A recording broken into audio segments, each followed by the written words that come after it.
Се очекува над 10.000 посетители за овој викенд, така да ние како локална самоуправа сме спремни да ги дочекаме овие туристи како што секогаш и сме ги дочекувале. Доера знаете дека во последно време има викенд туризам доста развиен, така да за време на викендите е доста полно. Очекуваме и овој викенд да биде преполно, бидејќи имаме споени денови и секогаш великденските празници било полно во Доера. За великденските празници секогаш претендираат домашни туристи, луѓе кои што имаат станови или викендички овде во Доера редовно доаѓаат, така да очекувам да бидат домашни туристи. Во текот на летната сезона се повеќе транзитните туристи, односно странските туристи кои што транзитираат низ Доера. Секоја година се повеќе се инвестира во нови капацитети кои што ги задоволуваат и високите стандарди на секој вид на туристи, така да Доера од година на година се повеќе се развива, се повеќе се инвестира во нови капацитети. Старите хотелски капацитети се реконструираат и можам да кажам слободно дека од година на година капацитетите растат од 200 до 300 легла сигурно.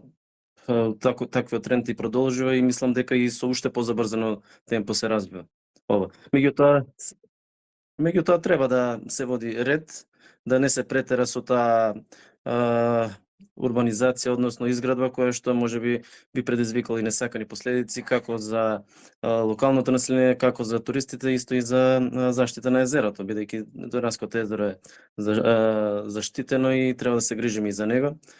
За таа цел инвестиравме доста инфраструктура и во санација на колекторскиот систем, изградена е новата пречистителна станица. Со хидросистемот управува Министерството за животна средина, не управува општина Доера. Значи сето тоа, дали езерото ќе се полни од хидросистемот или не, зависи буквално од владата и од Министерството за животна средина. Направивме многу напори и со претходната власт и со оваа власт, укажувајќи на тоа дека треба прво да се изврши реконструкција, а потоа да се пушти во употреба. Се направи некое пуштење пред неколку месеци, но за жал сето тоа не дава со резултат, бидејќи навистина ако се испомпуваат 400 литри во секунда, во Дојранско езеро дали стигнуваат 40 до 50 литри во секунда. Така да хитно е потребна санација на овој хидросистем и навистина да функционира онака како што треба и во зависност од потребата да се пушта оноку количина колку што и му е потребно на Доранското езеро.